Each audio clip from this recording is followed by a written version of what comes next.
just the summary of the paper without, but I think in conclusion, I think beyond the paper and looking at it broadly, I think Africa is prime to, if you like, diffuse our knowledge. People want to understand what is happening in Africa. People want to understand the contextual factors, the contextual issues that obviously shape knowledge, the way we understand knowledge that is obviously being populated in the literature from the Western point of view. So even you could even argue from even Asia. So now the academic community wants to understand what is happening from America, from Africa. They understand what are these issues, the unique peculiarities that shape the phenomenon to understand, whether entrepreneur, whether trust, whether digital innovations, whether climate change. They want to understand that, and I think that is very crucial. And I think it puts us in a position, African academics. Obviously, I'm based in the West, but my research is primarily done in Africa, and that's a different feeling from when I started my PhD. I remember when I started my PhD, one of my supervisors was, at the time, that was 2009. 2009. That's about how many years ago now? 13 years ago, or 13 years ago, yeah. And he told me at the first day of my meeting, and he says, Mumin, we don't want to know anything about your research from the Nigerian point of view. Tell us something that is objective. Tell us something that is unique to everywhere. And in a way, that kind of allowed me to not to capture the uniqueness about the Nigerian context, because I was already told by my supervisors. But over time, I remember 2017, I went to present a paper at a summer camp called at Bridge University in Amsterdam. And at the time, I was presenting digital entrepreneurship and looking at personal innovativeness of the entrepreneurs. And one of the scholars, a very top scholar, Professor Christianti Avguru, she's a professor from London School of Economics, and she said to me, why have you not captured the uniqueness of the Nigerian context? And I thought that was strange, because she's a Greek professor, white professor. Prof. Abubakar, thank you very much. I'm sorry, we have to bring Prof. Sakanda and Akenroy, but we have limited knowledge. But thank you very much, colleagues. That is how myself and Prof. Abubakar have demonstrated how worldview shapes new knowledge, and how the community view was different from the heroic view. Prof. Sakanda, can you please come in maybe for a few minutes, because I believe we have other two speakers, and share what we are doing in terms of bringing indigenous principle into operations and supply chain management.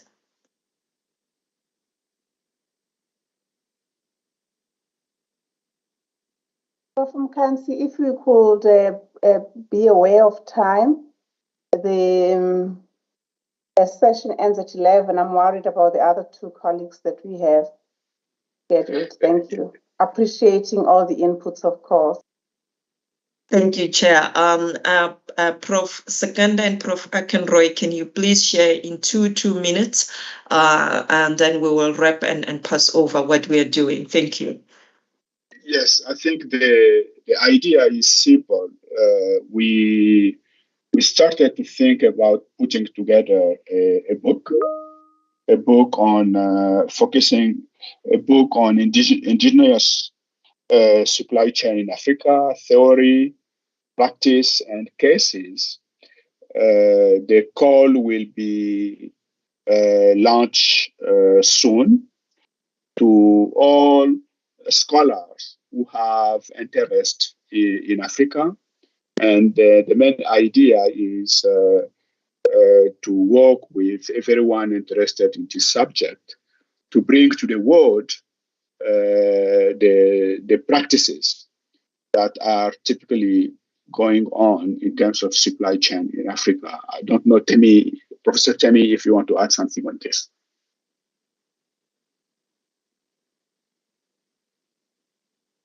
You are muted, Prof. Akenroy. Thank you very much, Professor Sakanda, and good morning to you all. It's quite interesting to work with Professor Mkamsi and other scholars across the globe to look at how we can mainstream existing theories and practices, and also cases on indigenous supply chain management within African context. And this is informed by various factors. We believe that supply chain, as people tend to claim that it's new, it's not absolutely new. There are a lot of operations that have been put in place in Africa. Look at the great ancient wall of Zimbabwe. Look at the pyramids in Egypt. Somebody supplied those stones. Somebody supplied some of the materials that were used. And those are some of the supply chain practices that we have not captured.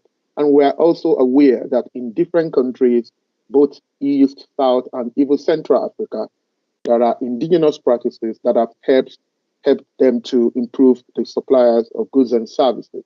And we felt that some of these practices, if they are known, if they are articulated, if they are captured, they could present potential solutions to some of the global problems that we are facing.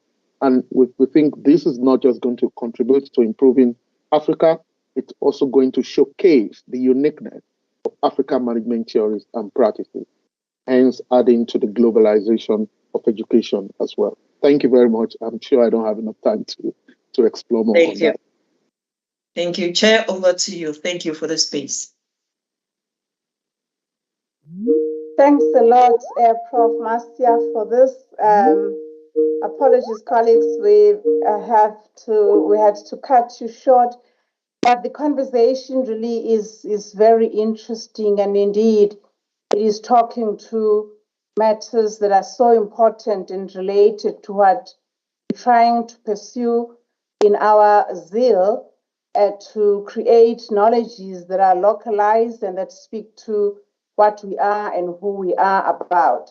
I've taken fancy as it relates to the humanity that's being brought forward and the exemplification of Ubuntu, for instance, in terms of what you do is not just only for you, but you uplift others, you bring them along. And this could not indeed have been so apt during the time where the economic scales across the globe are dwindling, if not disappearing, with the number of companies closing down and people really trying to survive. The sustainability is the order of the day.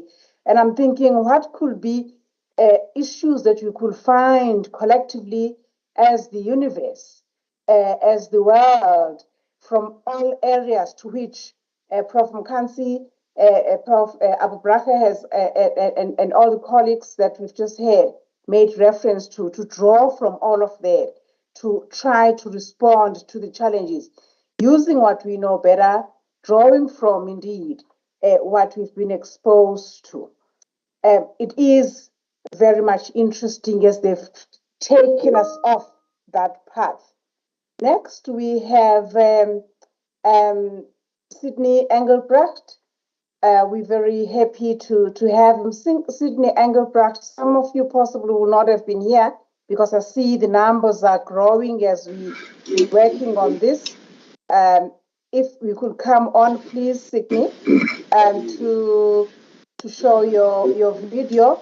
He has been introduced before, but he is actually homegrown, despite him currently being based in Saudi Arabia, in the Kingdom of Saudi Arabia at the King Abdullah University of Science and Technology. We also are proud as the University of South Africa to be associated with him as a recipient, amongst other accolades, of his award of distinguished contribution to the research management profession. So we are having Sydney coming along. He's a senior research compliance specialist. Over to you, Sydney. Colleagues, if you could mute as we allow Sydney. If you have a sense, from my end, I can hardly see you, Sydney. The video, I know that you're too far from us, but with that, with all the technology, these things tend to make us to be feeling like we're in one room. But you may want to consider switching your video. Hopefully that can improve the strength and connection, because you sound and are seen to be quite phasey, at least from my end. Thank you so much for that, Mr. Engelbrecht. Over to you, sir.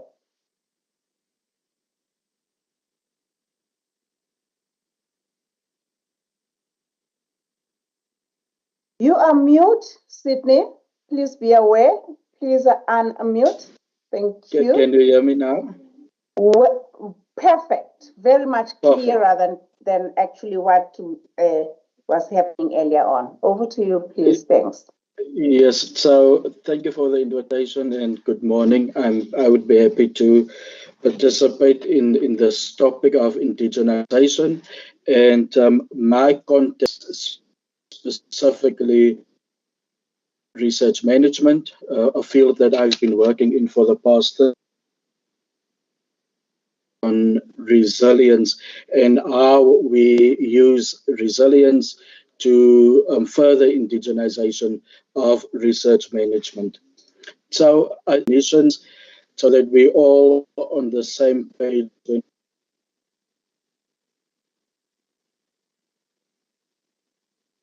Look at what is research management, and then finally spend a few minutes on resilience. The first definition that I would like to share with you is that of indigenization. We've been talking a lot about it this morning, but I thought it would be better for us to have a definition that we all can work with, and hopefully that we all can resonate with. So indigenization is about the autonomy of indigenous communities and individuals. But there's more to this. It's about a process. And what's more important for me, it's the contextual process. When we talk about indigenization, it's how we contextualize this concept within our communities, within our spaces, and our places of work. There's a collaboration, so there's a collaborative process that occurs, and this is a process that hopefully leads to the transformation of spaces, places, and hearts. And later on, I'll be talking about more about this, the topic of transformation. So indigenization, there's an element of established Western science or knowledge that we can use traditional narrative knowledge, and we will find that in this process of indigenization, there are some common uses that we can use going forward with the indigenization project or process.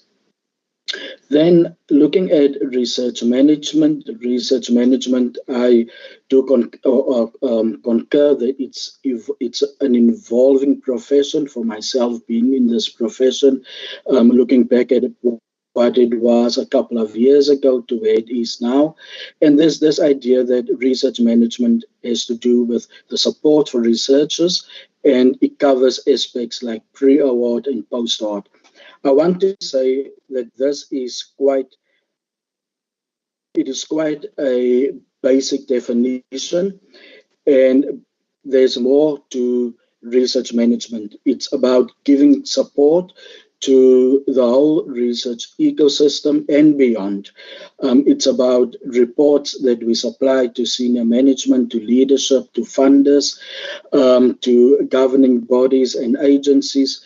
As research managers, we are at the forefront to ensure high impact research and quality that occurs by the service that we offer to our researchers, and there's an involvement in the complete research journey. And with showing this image, I would like to emphasize that research, the whole cycle, it's not just about funding or the development of a proposal, but there's more to it. And what underlines the whole research project and the life cycle is research ethics and compliance. And that is a key and important aspect of the research ecosystem. So I would like then to look at resilience and what that means to me, and hopefully, as I've said, this would resonate with you.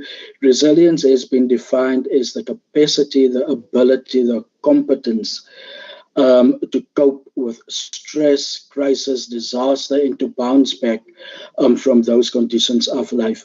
And with these definitions, I would like to further talk about research management, and then later on in the end, I'll talk about how we use resilience in our work as research managers to drive this indigenization project.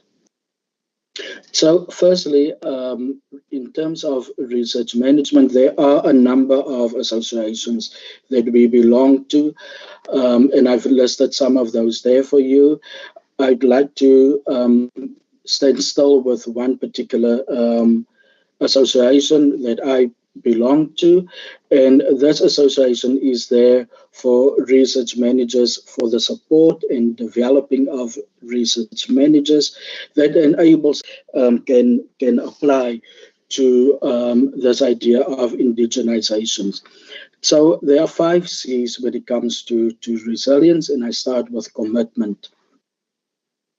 So in terms of the role and the function of research management and a research manager, we need firm commitment to ensure that researchers are supported in the work that they do, to ensure that our institutions have the policies in place, have the standard operating procedures in place, especially for when we look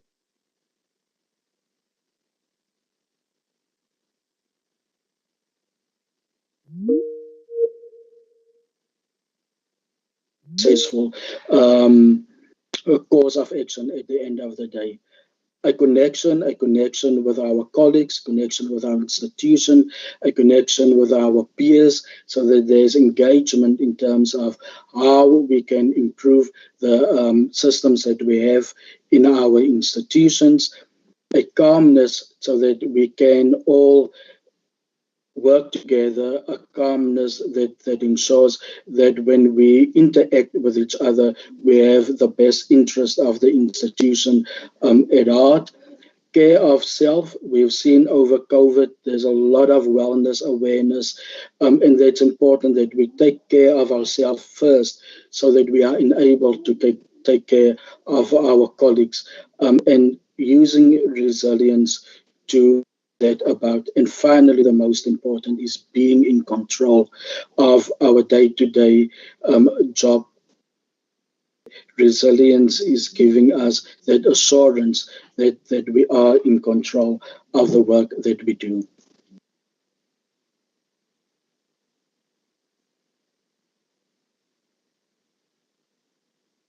Context with the indigenization process, it's not that we say that the Western or the universal Euro-Western codes and standards that have been there in ethics. If we look at the Belmont report and we look at the Singapore statement, those are mainly and primarily westernized tools, and we're not asking for those to be abolished, but for it to be indigenized, adding an African flavor to it, an African value and perspective to it. As research managers, we are at the coalface, and we are an important part of the ethics committees in how it functions on the admin side of things. And so we can use resilience to advocate for the changes so that our SOPs, our standard operating procedures, the terms of the committees, the codes and the policies are aligned with African values. And I think it's also important that we acknowledge that these are bold steps. It's not an easy task. It is that these are bold steps, but with resilience on the part of research managers, we can certainly achieve their goal. So that is the context of research managers using resilience to achieve the indigenization projects. And you may ask yourself, why should we care about this? Is this an important aspect? We need to acknowledge that it's not a comfortable space. It's not a comfort zone. When we talk about issues of transformation, when we talk about issues that relates to indigenization, decolonization, it's not an easy conversation to have. And so we need to be mindful that there are ways of doing it and there are ways of not doing it. And as research managers, we must be mindful of the transformation issues so that we appoint and employ people that we can empower. And I want to share with you two examples. The first one is a good example of how we can empower, acknowledging women in research. And the second example is how not to go about in terms of transformation. And we have seen in the South African news lately this issue of transformation and how Dis-Chem Pharmacies is handling that issue. And this is a good example of how we should not advocate for transformation. And subsequent to all of this, the board of Dis-Chem then issued a statement where they apologized for the tone of the initial letter, saying that, we cannot appoint a particular race. So there are ways how we cannot do it, how we should not do it, and there are ways where we can definitely talk of these issues of transformation with resilience. This is a sensitive topic, and it's a sensitive topic that needs maturity. And so research managers have a duty to promote transformation, but it requires resilience to be that advocate for change. So how do we go about to do this? We should acknowledge that resilience comes in many ways. We need emotional resilience, mental resilience, physical, and other ways. Social resilience is important. We also need skills to drive this indigenization project. So we need skills and competencies, skills like being able to solve problems, to show the compassion that is needed. As I've indicated, self-control is important, confidence, and there must be a social support and social connection. So resilience is not only needed to advocate for something, in other words, to create awareness of the issue, but also for the long-term implementation that goes beyond the advocacy process. We need to be carters, we need to be drivers for the indigenization project. And an important aspect is the social support. We need to have networks or communities that supports us for when we talk about the transformation imperatives. And we've heard this morning this notion of Ubuntu, and Ubuntu, Professor Mkanzi beautifully explained it. Ubuntu is about I am because you are. So it is a community initiative. It's not a one person, it's not individualistic. So talking about communities and not being, an island on our own, we have in SADC and under the auspices of SARIMA, there are a number of COPs, communities of practice in research ethics and research integrity. I've listed some of the COPs there for you, with the contact details or the emails. You are welcome to liaise with those people if you want to be part of a COP, and I'd like to invite you to become part of one of our communities of practices. Talking about research management and the importance of research management, SARIMA with the International Professional Recognition Council, they have established this council where research managers and administrators formally becomes recognized as a professional within research management. I'd like to share with you that there's a new call for those of you that may be interested to apply for this recognition. There's a new call that will be published early next month, and there will also be a guidance webinar that to assist those who would want to apply for professional recognition. And finally, I'd like to share with you, save the date. Again, there's a code for you to scan if you want to be part of the INOMS conference in next year that will take place in May 2023. Again, thank you for this opportunity, and I'm happy to participate further.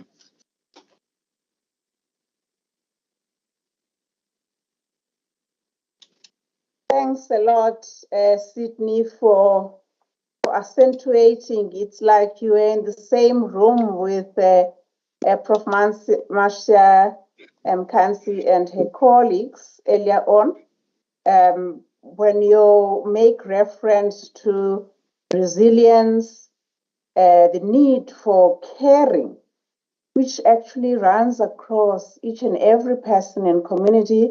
We know the hurt and the trauma that people go through, especially post-COVID, although COVID still continues to hit us, but we know the ripple effects of that across the globe and in South Africa, all that has actually happened.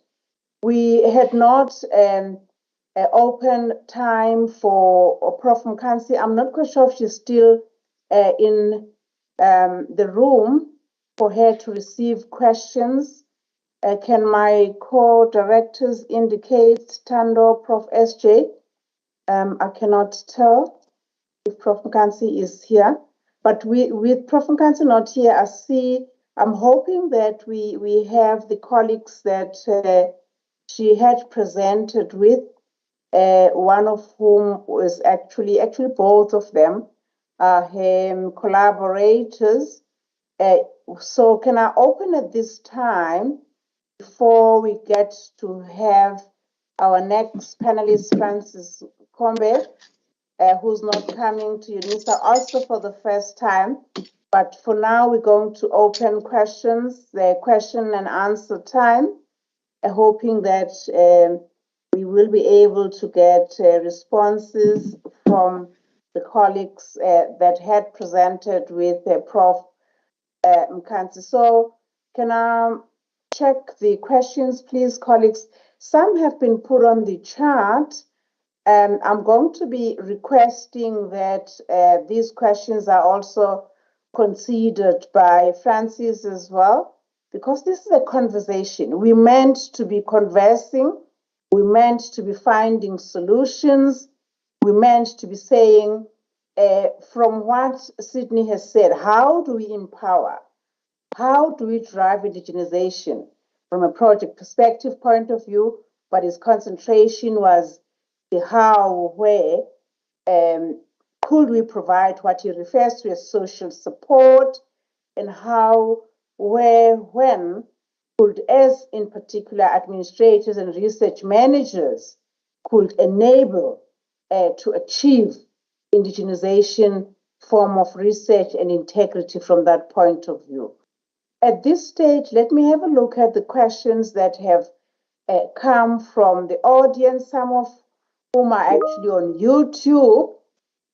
We are having the session recorded, by the way. You will have received that. It is part of the university's prerogative that we do that.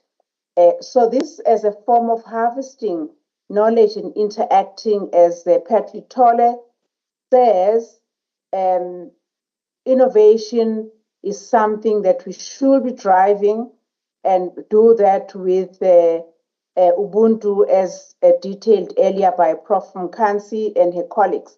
Can I check if Abu Brake is still here? I mean, to take Hello, a yes, question. I'm still here.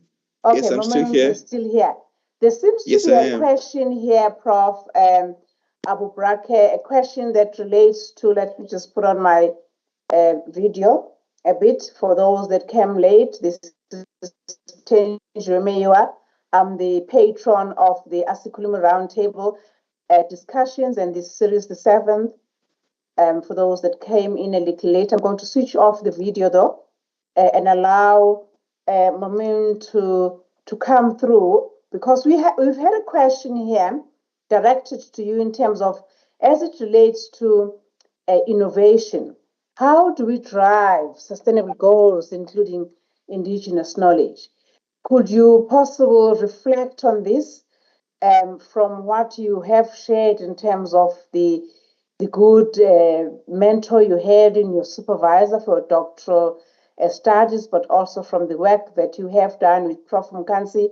How do we embrace this and take into account Ubuntu, an embrace from what Pat Litola is saying, non-living and living things, including animals, trees, and stones. That is the environment at a broad level. Thanks, Pat, for that.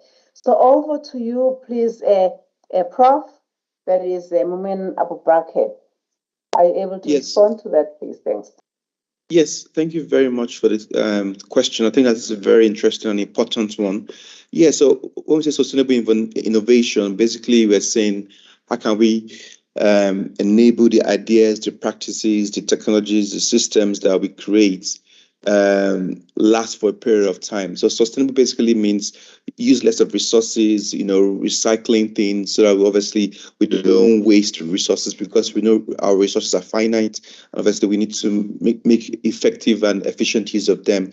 So obviously, there are concepts such as frugal innovation. There's what we call bricolage. So basically, frugal innovation is basically saying where you have context that's a bit condescending, but in reality, it's good for the environment. So where you have context where resources are scarce and the skills are not available, the assets are not available. So how do you ensure that you don't waste anything, which obviously would be quite a concept that can be applied in African settings. Quite interestingly, I was having a conversation with Professor Amadi Chendu from the University of Pretoria yesterday when we had a TEDx session at UNISA, and he was kind of also saying that this concept of frugal innovation is not a new term. The term might be new, but it's a practice we already do in Africa, especially if you go to the rural areas, places where you have limited technical or technological innovations. They're already doing these things. They don't waste anything. Every plant is being used. So it was given an example of the coconut plants, and the leaves are used for the roofs. Obviously, that is quite cooling. It decays, it goes back as a manure into the soil. So I just think it's something that we need to be able to, those practices are some of the things we need to always be able to use even in our cities, not just in the rural areas, so that we don't waste our resources. So, regarding technology or regarding any processes at all, we need to ensure that we just don't waste the resources and obviously, and also not just the natural resources, but also even the humans that we would deal with.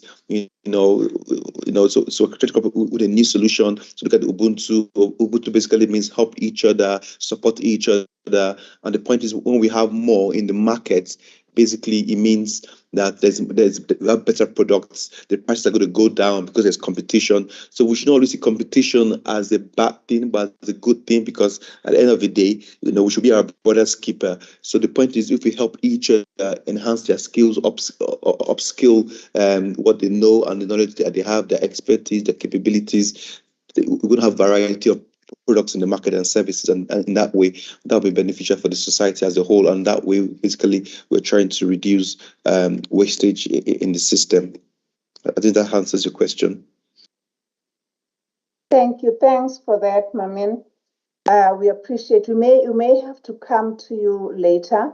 The session is meant to run until 11, but I'm requesting your indulgence that you stay till 11:30 or thereabout, because we started late, as well as had a longer session for Prof Mkansi. Sadly, she had to leave.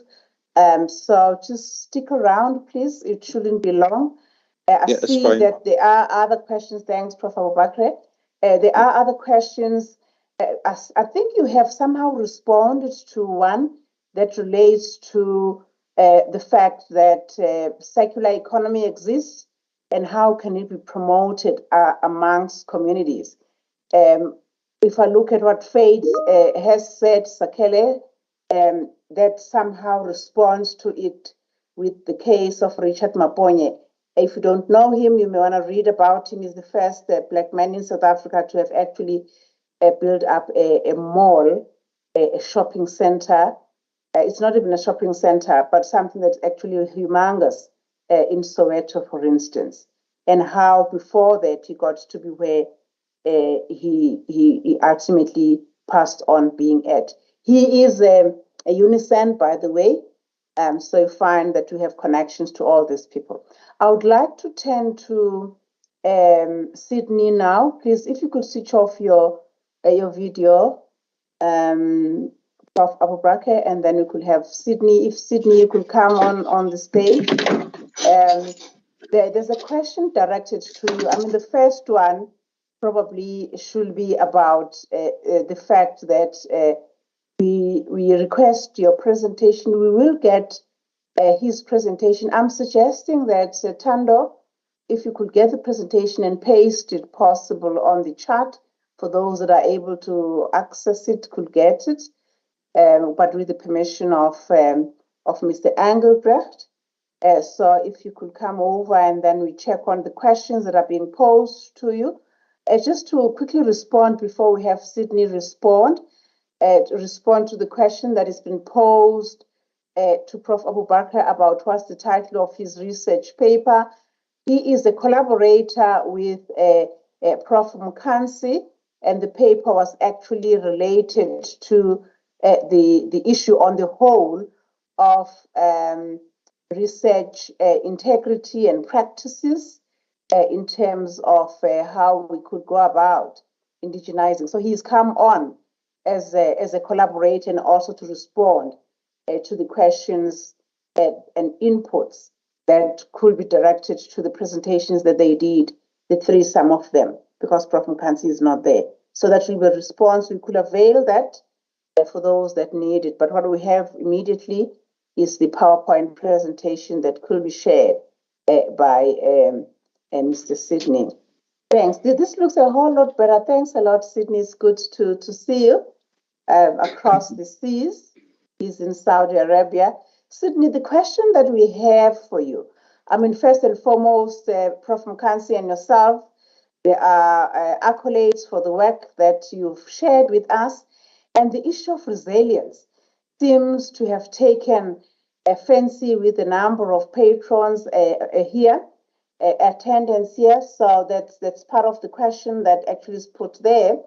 So the question, though, that's being asked and directed to you relates to the Ubuntu perspective. You've made mention to that, and that it's more a comment. The first one, there's a need to strengthen the science of research and management because you had made reference to administration and management, and then the fact that the insights that you've shared are actually important. But the question directed to you is, in your working with UNISA to a certain degree, because you've also been with us in various platforms, how would you reckon also from your university in Saudi Arabia, University of Technology in Saudi Arabia, avenues that could be opened to focus on transformation in the building of the resilience, but specifically that focus on women? You have made reference in your presentation when you said there's need to be deliberative, intentional empowerment. How could that be done is the question that's being posed by one of the audience members. Over to you, Sydney. Yes, thank you so much for that question. And I think it highlights an important issue in terms of how do we empower our people, and in particular, how do we use resilience to empower our colleagues, to empower the research management as a profession. So I'd first like to start with how do we empower our colleagues, and then I'll move to the profession, the research management profession. So what we have started in SADC, actually not South Africa, in SADC, was to build communities of practice, and those COPs and networks have been established to have peers coming together where we can share. Initially, it was to share resources. It was to build each other. and to be the support for each other, to be an ear to listen, and to guide one another. And that over time has now developed into what we call a mentorship coaching, and that is the next phase of the CLPs, is to go into mentorship, where we are there to mentor each other and to coach each other. So we really, the success of the CLPs can only be dedicated to our commitment and the fact that we could depend and rely on each other. There's a whole idea of Ubuntu, I am because you are, and we cannot work in isolation. We work together so that we can ensure that research management as a profession, firstly, that there is awareness that research management in itself is an independent profession. It's a recognized profession. It's not just your normal admin job. And secondly, so that we can advocate for the acknowledgement of the work that we do within our institutions, within our regions, within SEDAC, and using existing platforms and associations like I've listed, in particular Sarima, use that as a platform where we can come together as a community. And I think the key word here is a community, so that we can uplift each other. And our motto has always been, as we rise, we pull. We don't leave anyone behind. It is a collaboration and it is a collective activity. Thank you. I hope that responds to your question. Thanks for that. I like the as we rise, we do not leave anyone behind. That's so beautiful. The other question, I'm trying to check if there is the question that we have will be directed to the Prof Mkansa and et al. So Prof Abubakar, if you could take this one, please. But if Sydney is able to respond to it, that shall be appreciated. The question is, there's a philosophy that's called humanism already. How does that philosophy speak to and or is different from Ubuntu? I don't know, between the two of you, who would want to take this, because we have Sydney on the stage. You may want to talk about this. I know that you spoke about humanity in your presentation, in my recollection, when you said, or was it Prof Mkansi? I think it was Prof Mkansi, but you also did make connections to it. So I'll start with Sydney, because he's already on the stage, to reflect on an already existing theory or philosophy of humanism, and how that speaks to or it differs from Ubuntu. Yeah, thank you for the question. I think Ubuntu goes further than humanism. There's more to Ubuntu than to humanism, because humanism is about my existence. It's the my, versus Ubuntu that really talks about the connection and the connectedness, the connection that we have to one another. And I think that is what sets Ubuntu apart, and what makes it a beautiful philosophy is that interconnection with each other. It's I exist because you are. It's not just me as a person existing and making a living.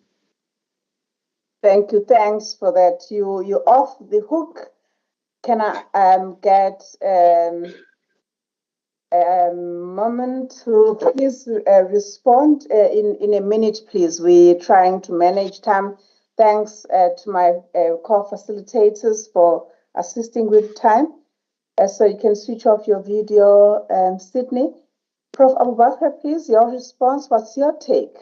Yeah, my take is, if I'm being honest, I think humanism is quite similar to Ubuntu, because Again, humanism is basically about interdependency among humans and among humans and nature generally, because obviously society as a whole. But you could argue that humanism was a bit disrupted when we had the colonization and civilization of Europe, and obviously to make it more about individualism, meritocracy, and in a way that kind of affected the way we manifested humanism, obviously Ubuntu as well. But I think that broadly speaking, what's the difference between humanism and Ubuntu? I could probably argue that for humanism, from the Western point of view, is more kind of scientific or epistemological driven, while Ubuntu as a form of humanism is more of intuition. It's something where you just feel you have to do, and that would be, I would probably say, be the main difference between humanism and Ubuntu. I still believe Ubuntu is a form of humanism, but obviously it's more of intuition rather than scientific or epistemological driven. Thanks a lot for that.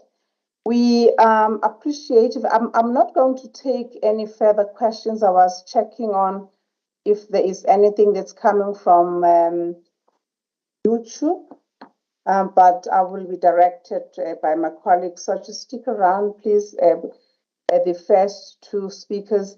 At this time, I'm going to request that we have a next roundtable panelist. As we're sitting around this table, indeed, hence we call it like that. It very much reflects to even how, in the African context, we will collaborate when we're eating on matters, and do so amongst others, having what could be defined or interpreted similarly to what happens around a dinner table. But while we breaking bread, we also having these discussions. Francis Kombe is the last panelist, and we have indeed had some collaborations with him in the past, having been part of some of our seminars and webinars. He is a founding member and steering committee of the African Research Integrity Network. I thought I had to make mention of that. And of course, of the Research Integrity 7th World Conference. The contribution that is made has been made reference to earlier on by Prof Sarah Jane Johnson, who actually was introducing the speakers. So at this time, if we could please have you, Francis, I hope you are in the room.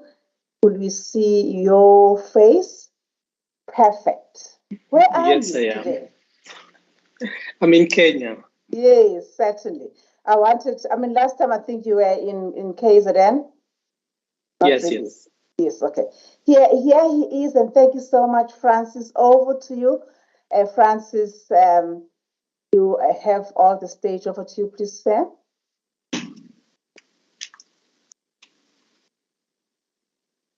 All right.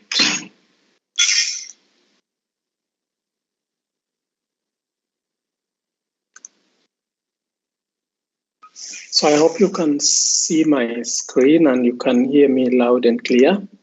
Yes, we can, but we're seeing all the slides. You may want, there you go, the presentation mode. Over to you. Yes. Thank you. All right.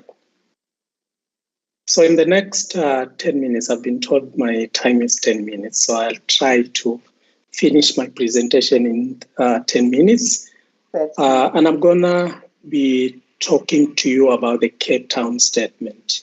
And before I do that, I really want to acknowledge the contribution of the Cape Town Statement Working Group under the leadership of Dr. Lin Hon and others who have been quite, instrumental in developing this Cape Town Statement, from scratch to its current, draft.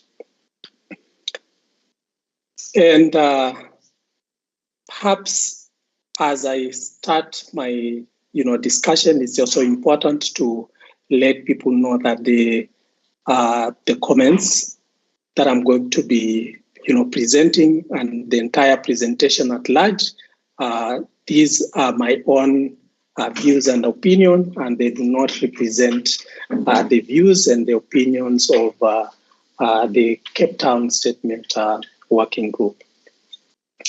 Now, I want to start off my presentation by this quote because I think it's very, very relevant at this point in time when we are just, talking about the Cape Town Statement.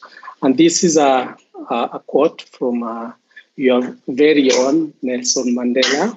And the quote is, if you talk to a man in a language he understands, that goes to his head.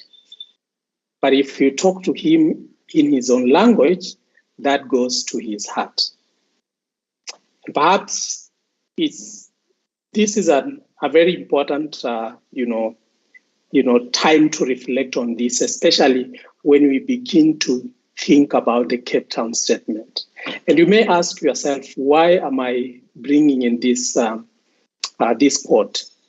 If you look back from the literature and the evolution of research integrity, you realize that the Cape Town Statement is not the first document to be developed regarding research integrity. There's been numerous documents that have been developed, quite a lot of them having been extremely important in changing the narrative around research integrity. Some of them actually having been the very initial and the fundamental documents to even define what research integrity is all about. So you start off, when you start thinking about research integrity and you start to get your head around understanding what research integrity is all about, perhaps the very initial document that will come your way will be the Singapore Statement. And the Singapore Statement is a document that outlines the key principles around research integrity, and it was developed after the second World Conference on Research Integrity that was held in Singapore. Now, that is the document that set the stage for what exactly is research integrity, why is it important, why is it different from research ethics, and why shouldn't people just focus all their energies and attention to research ethics, but begin to understand and begin to establish structures and, processes around research integrity. Now, the second document that perhaps, and of course, a lot of the people in the audience will, be familiar with is the Montreal Statement of Research Integrity. This was developed 3 years after the Singapore Statement, and it is a document that clearly states the roles and responsibilities of different players within a cross-boundary research collaboration. Now, note that within the Singapore Statement, the statements and the values are all about, professional conduct of the researchers. Now, the framers of this statement actually later on realized there was a gap, because even though a lot of research integrity practices were around professional, the professional standards of the people involved in the research, they realized that research does not happen in a vacuum, and therefore the places or the environment where and most of the organizations that participate in the research or host the researchers also have a role to play. And that is how the Montreal Statement then later on was developed. Now, what the Montreal Statement does, again, is, like I already said, it's to clearly state the roles and responsibilities of the different, researchers when they're involving in collaborative research, but also some roles are actually, outlined for or earmarked for research institutions. Moving forward, after the Montreal Statement, there was the Amsterdam Agenda. I'm not sure if a lot of people actually realize there's an Amsterdam Agenda as part of the key documents that were developed, to promote research integrity. This has, I think, is the least reference document. I don't know why, but what it does is basically it's an agenda that stipulates or promotes the need for developing a registry for research or responsible conduct of research. And this was developed following the 5th World Conference on Research Integrity, which was hosted in Amsterdam. Then 3 years later, there was the Hong Kong Principles. So the Hong Kong Principles has also become quite instrumental, because what it has done is basically to say, even though we look at all manner of standards, including professional standards and the way researchers carry themselves out when they go out in the field, the way they conceptualize the studies and their own conduct, amongst themselves, but also amongst other stakeholders, there's a gap in terms of the environment from where, researchers operate. The institutions that, host researchers sometimes have certain conditions that create perverse incentives for researchers to perform what we call questionable research practices. So, for example, if you are a researcher, you come in an environment where, there's a philosophy of publish or perish, then obviously you will do whatever you can to ensure that you publish, even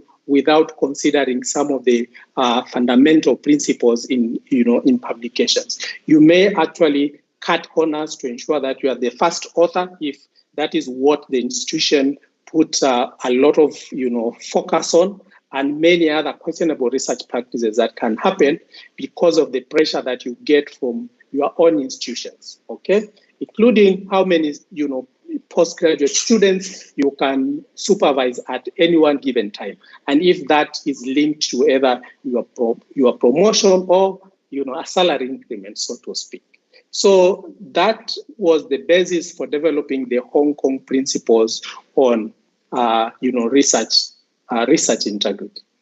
When you look at this slide, and when you look back from the evolution and the genesis of research integrity, one thing is very clear, because when you look at the attendance of the World Conferences on Research Integrity, right from the first World Conference all the way to the 6th World Conference, the contribution or the representation from the global South was very, very minimal, if any.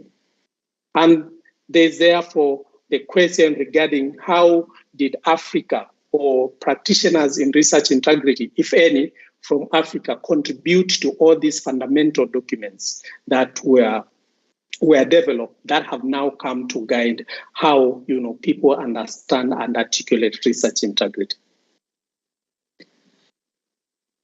Well, I think your guess is as good as mine that there has been very limited input from from Africa regarding how to basically understand and put in structures and processes to promote research integrity. The support is lacking, but even just the awareness is very limited.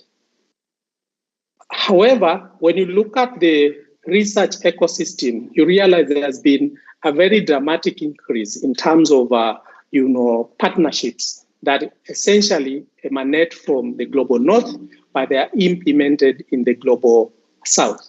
Many a times, these partnerships come with quite a number of conditions. From a level where practitioners or researchers from the global South sit, a lot of times these conditions might also have perverse incentives in terms of how these researchers conduct the research or the partnership that they engage in. We want to appreciate that, and this is by no means to underestimate the value of partnerships. I think the key message is that to what extent are these partnerships equitable, fair, and respectful of all the partners that sit on the table and agree that let's do this. If we face it clearly and we have to be very, very honest on what happens, the situation in low and middle income countries, and more so in Africa, is quite unique. And when you look at the statements that have been developed so far, they do not quite address the uniqueness of some of the situations or some of the issues that arise within the continent. So, for example, in terms of partnerships, you see that there are quite serious or severe power disparities between partners who come from the global north vis-a-vis partners who come from the global south. Even just the funding opportunities themselves are quite diverse. So it is much easier, for example, for you to get funded when you are partnering or you come from the global south. You are a researcher coming from the global north, compared to if you are a researcher or you're partnering within researchers, or you are consortium within a team that is coming solidly from the global south. Of course, there are also issues about capacities, and I remember just a few years ago, it was very common for you to take samples, for example, in a community in any research site in Africa, but then you had to export those samples to a lab situated somewhere in the global north, because within the context where the research was happening, we either lacked capacity in terms of infrastructure, but also in terms of human resource to even analyze those samples. So these issues are just so unique to to our context, and they cannot be replicated in any other setting. For example, within the global north.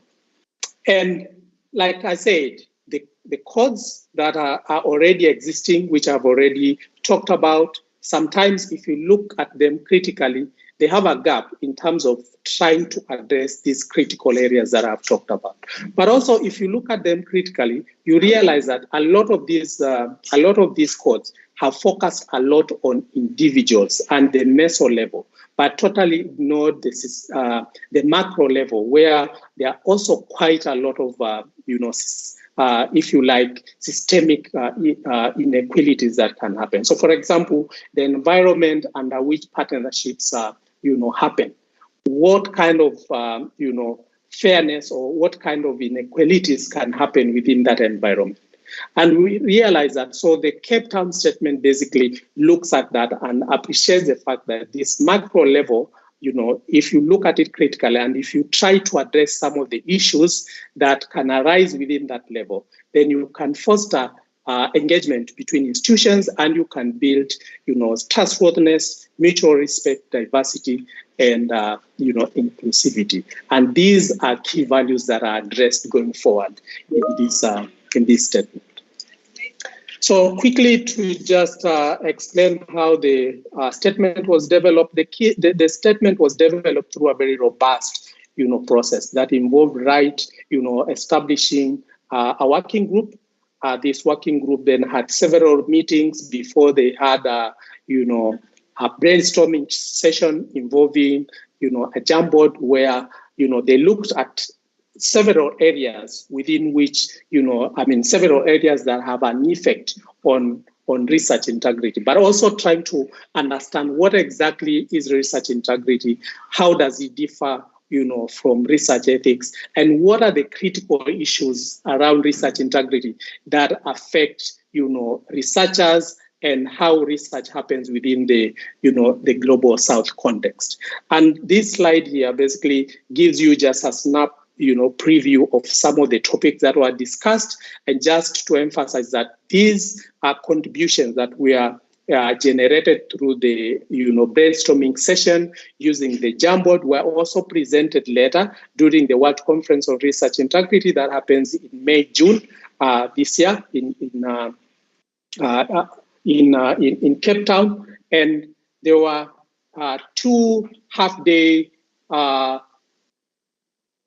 round-robin discussions that involved, people sitting around, being given a topic, discussing, moving to another table, looking at that question, discussing in detail, and moving to another table until you've gone around all the questions that were being discussed during that session. All right, so here it is. This is the statement. It is on preprint, so still on the preprint server. You can access it there. I think you can still submit your comments if you have time. What I want to say is this obviously has moved on because this was in May this year, but ever since then, the working group has also had an engagement with the feedback that was collected through the World Conference, the World Conference round robin discussions, and these were analyzed and put together, and another draft has now been shared. What I'm going to share with you now in regards to the values and principles contained in this statement are the values or the principles within the context of the first draft. Obviously, these have been reviewed now, and the next draft will be out soon. The idea is to be able to publish the statement at the end of this year. But this slide here, basically, I want to give you a summary of all the values and principles in one slide and try to discuss with you or walk you through what was the reasoning around the values that were finally agreed upon in the draft statement, what actions are involved, and who are the actors. Remember, I said the Cape Town statement is focusing more on the macro level as opposed to the micro and the meso level. So this is more to do with the, at the system level and the system players. What are the things that they can do to promote research integrity? And the first value is accountability. And accountability, it appreciates the fact that it is important to promote accountability for equity and unfair practices within collaboration. What this means is within the context where you operate, if you notice, whether there are any good practices or there are unfair practices, all players must,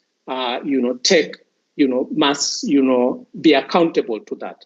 But the main actors from the, literature and those who can really play a leading role in this area are the funders and the institutions, to make sure within an institution you have policies and guidelines that guide researchers on how to remain accountable, on areas around, equity and unfair practices. Then we have the second value, which is diversity and pathway as a pathway to fairness. And here we are looking at diversity of skills and knowledge, appreciating that within the research team, we must have diversity in terms of race, ethnicity, and gender, and ensuring that within the context of research practice itself, the research must always remain relevant to the community that is participating in the research. And this is a role that must be played by the funders, by institutions, as well as team leaders. Then the third value is fair practice. And this is basically to ensure that you're building a system where capacity building, especially, you have a deliberate efforts to build capacity within, partnerships, but especially looking at partners who are from the low and middle income countries. Again, this is a value that must be promoted by funders and all collaborative partners by ensuring that they put in measures to ensure that within any partnership, there are, ways through which you clearly identify, approaches for building capacity, especially for partners who are from the low and middle income countries. Then the other one, which relates very closely with diversity, is inclusivity. And basically what this means is there must be intentional efforts to make contributions of all, collaborators explicit. In a way, when you are establishing your research team, you must make sure that you include everybody. In a way, the diversity of skills, race, ethnicity, but also the skills and the knowledge, must make sure that everyone is included, and making sure that their contribution is clearly defined right from the beginning, to avoid a situation where, for example, a researcher participates in the research, but then later on, instead of them being a first author, they are relegated to a data collector, or someone who does not even appear on the authors list. I think social justice is self-explanatory, but it also ensures that there's fair distribution of benefits and burdens, and the burdens of research, especially looking at the contribution of the community and how they go back to benefit from the research. And this, in addition to being a role of the partners, here I mean partners from the high-income countries and the institutions, by having policies that guide this, it also must be be supported through journals who can put in clear policies on how to ensure research that happens in low and middle income countries, make a mention of who are the partners within that setting and how they contributed. Then you have mutual respect. Prof. Kombe, can you wrap up? Otherwise we won't have time for questions. All right. Thank you so much. Thank you. All right, so let me just jump over to, okay, so that this is actually, I'm finishing up. Okay, so one of the key issues that perhaps has already come from the previous presentations that I also want to make a mention of is promoting indigenous knowledge and creation, which I think it has been mentioned by multiple presenters previously, and also to just also mention about the need for African countries to begin to invest in research and make contributions towards research funding. I think that is really, really important.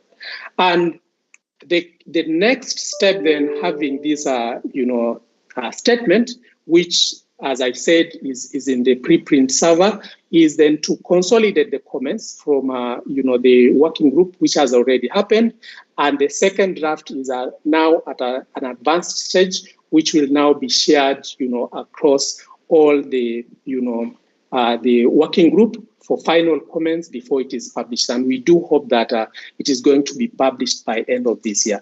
The goal is to ensure that we have a very brief statement with very clear goals on how to promote research integrity, with very clear values, if possible, very African-based values, because we already have values, but that do not speak to the context in Africa, but also very high-level action guides to ensure that those who take part in the implementation of this statement, are able to clearly know how to uphold values and achieve research integrity.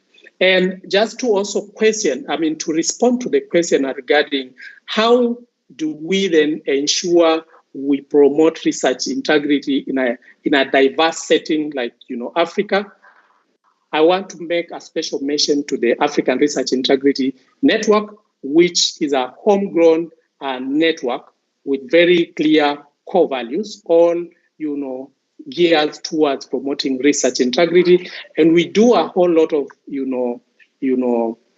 specific objectives or actions towards promoting research integrity. Key among them to bring together people with interests and who have passion in research integrity to initially create awareness, to distribute resources about research integrity, and get everyone to understand what research integrity really is before we begin to put in measures and processes to either manage or coordinate research integrity in our different settings.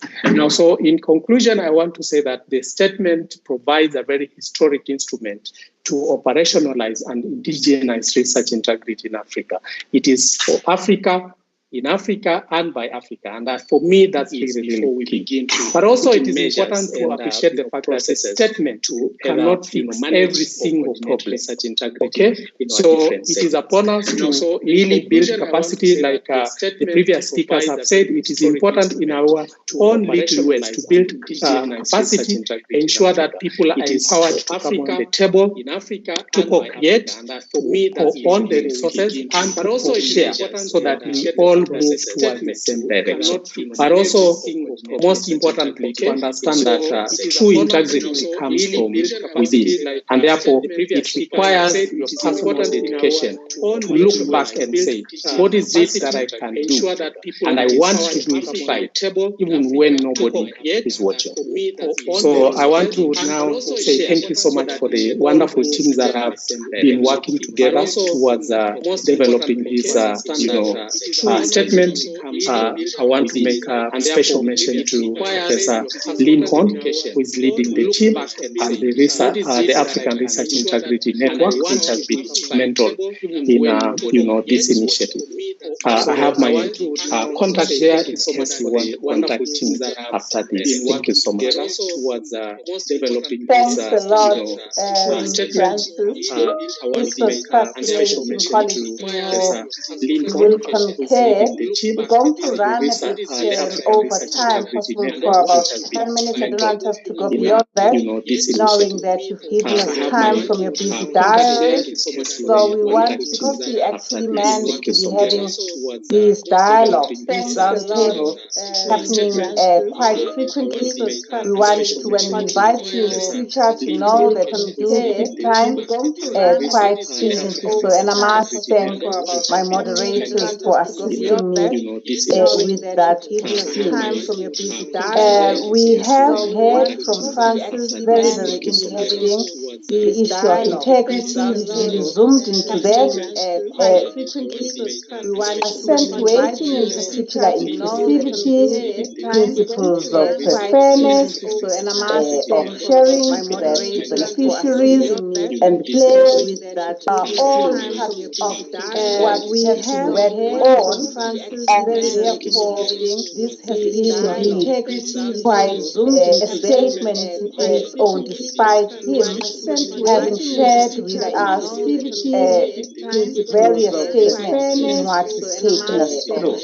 And for that, we appreciate you, Francis, and say that your reference to what research integrity and how it is different from just research ethics entails and should be attended to. And of course, you have not just only blown a horn on that, you have, through acknowledging the partners in the statement that you have published and want to which you making reference to, the fact that it's about to be published, live the gospel that you have been preaching to us, and for that we thank you.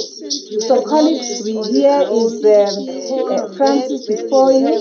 We will be getting the presentation to share with everybody. All the colleagues that are on this platform, they shall get, but part of that, there's nothing for free.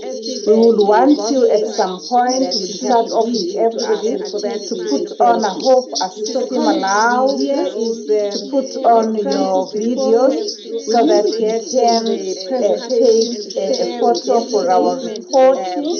We expected to report on this, but before we do that, I'm just preparing you that of course you will be putting on your videos, just clean your background if you want to, or put on your clothes. Taking them off is very hot. For instance, where I am in Pretoria, some places may be less hot or cooler, or actually, for instance, I'm just thinking where a Prof Amin is at, putting on, for instance, Prof Abu Bakr, he must be very cold. He's in the UK, I think, right now. And we acknowledge. No, I'm actually in Pretoria. Oh, you're in Pretoria? Yes. Okay, so you enjoy the warmth? Yes. we have people who are actually across the world. So, but before we get there, I'm letting you know that please be prepared, because we're now going to want to take a picture. It is not mandatory that you do that, but because it's something that we will ticking the register, you will get the presentation if you've shown us your picture. We want to take a photo. Could you please do that? Then we'll move to posing questions or comments to a very interesting presentation to Francis. Francis, could you please take down your presentation if you could and share so that we maximize the picture that we shall be taking. I don't want to name and shame. I see that Nombuyo has not put on a video. Where is Eleni? You haven't put on your video. Where is Janine? Hilda, where's your video? John, I'm going to name and shame now. Kevin, put on your video. Mapula, please. Colin, put on your video. Yvonne, Otole, please put on your video. Tando, let's put on your video, please. We want to take a picture. If you could have Ashley to put on his video too.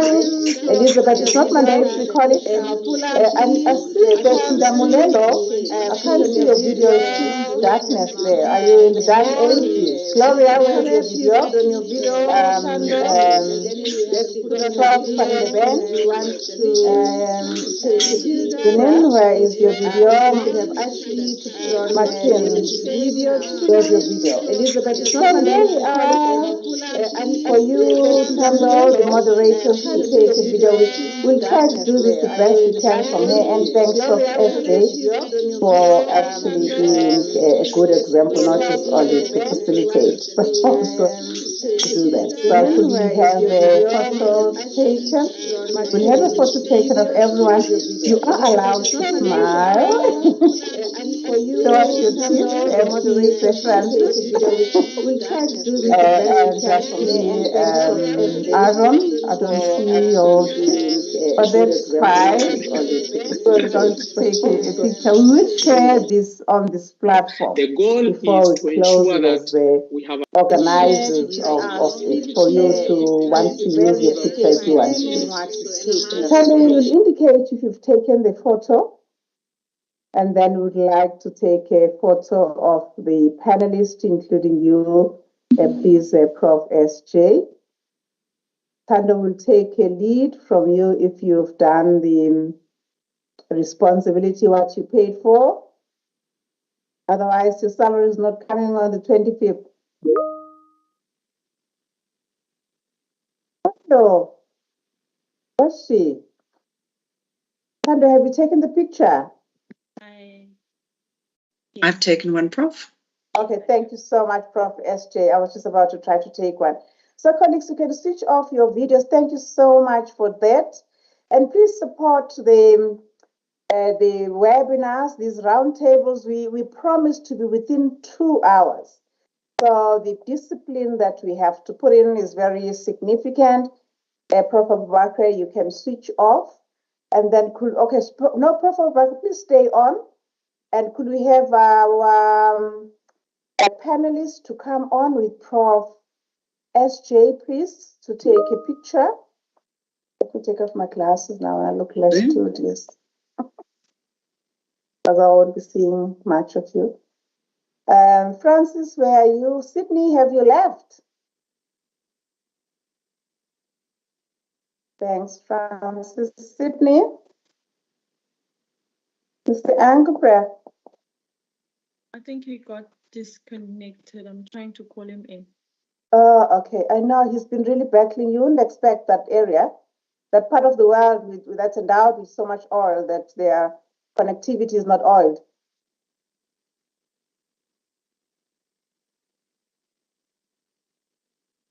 But if we can, then that's fine. Prof SJ, I thought you will be part of this, please, madam. Thank you. And then we can, how long should we wait? We're not going to wait for a long time now. I'm just worried we have to be done by 11:10 at the most for colleagues to be able to go do a whole lot number of things that we expect them to do. They've taken a leave out of their hectic schedules, which we very much appreciate. Okay, I'm about to take one. That's fine. Let's just do that.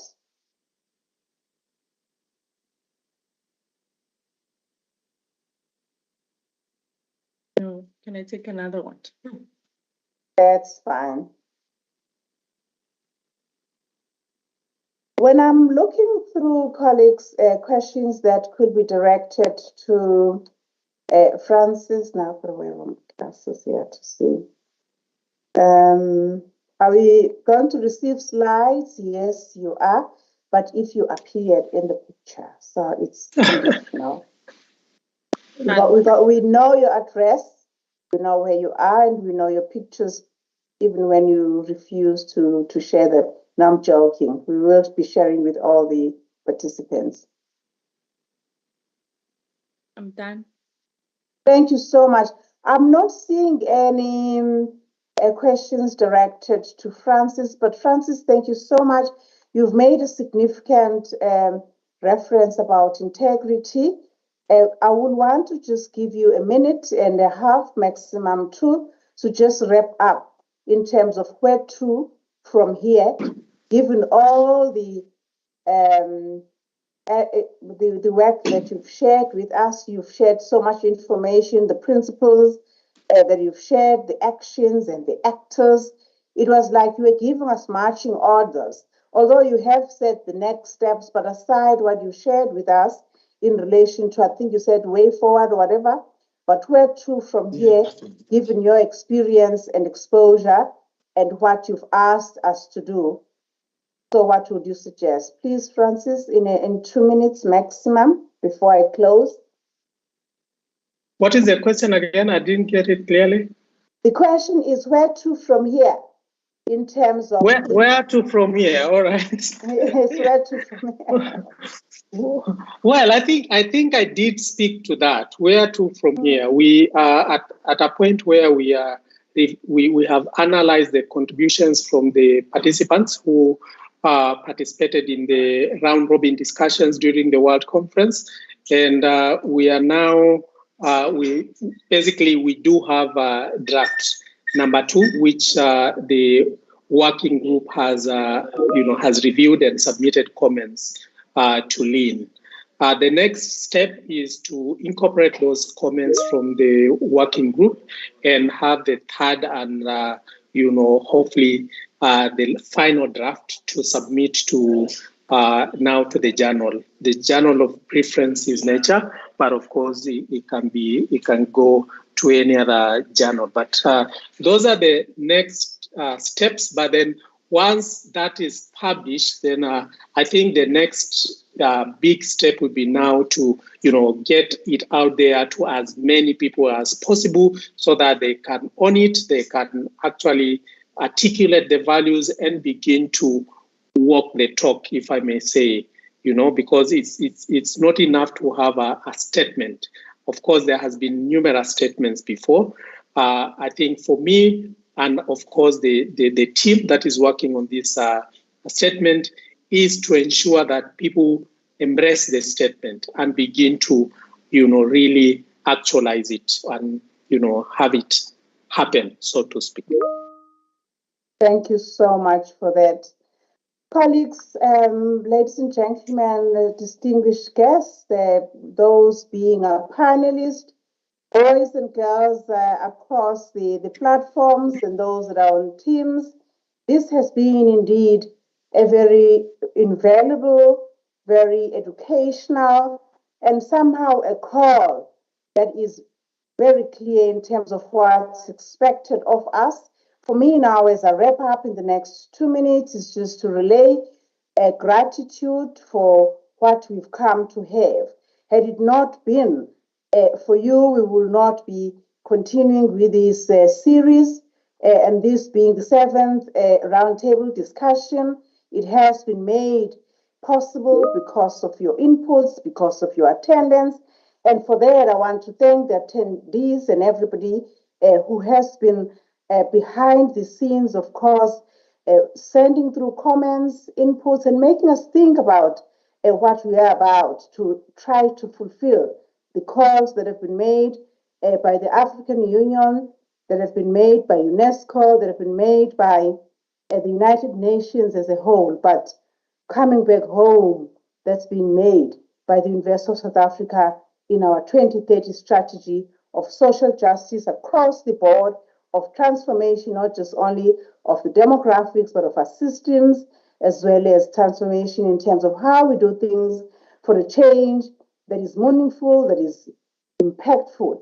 And with that, I want to now thank colleagues that have been in the forefront, with Tando being Tando Mdaga, being one of the people that you probably will not see, but have been communicating with quite intensely towards the realization of this seventh round table. I must thank all the work that she started doing actually at the beginning of the year.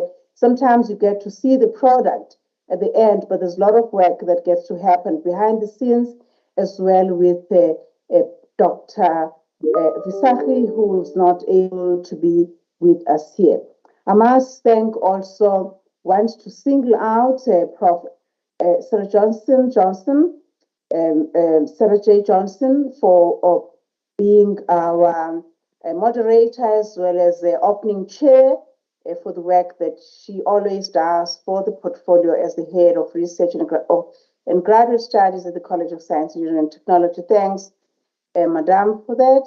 I also thank our panelists, want to single them out, Prof. Mkansi, Marcia Mkansi with her team, including Prof. Merman, who's stayed till the end and responded on behalf of the team of the work that they do with Prof. Mkansi, as well as Mr. Sydney Engelbrecht for gracing our seventh ASIKHULUME round table. You've shared with us what has made us think, and there's resilience in there has spoken a huge language to us. Francis Kombe, the call you're putting out is that let's not just put this on paper and just always publish statements, but let's look at how those statements could be put into practice to ensure that they respond to concerns from the researchers' side, those that are the beneficiaries of our research, but also from a principal point of view in terms of what also Prof. Mkansi has made reference to as the theorization, as well as the paradigms that we use in our research methodologies. Thank you so much, colleagues, and I must also thank the ICT colleagues who have assisted us in ensuring that this does become a reality, including our partners for this seventh roundtable, that is the UNISA Press, which is our publishing house within the University of South Africa, that have made this roundtable, the seventh one, to be successful. We appreciate you all and look forward to have you support our future roundtables. You have a good day ahead. Thank you. Goodbye. Thank you. Bye-bye. Bye, everyone. Thanks for the meet. Bye.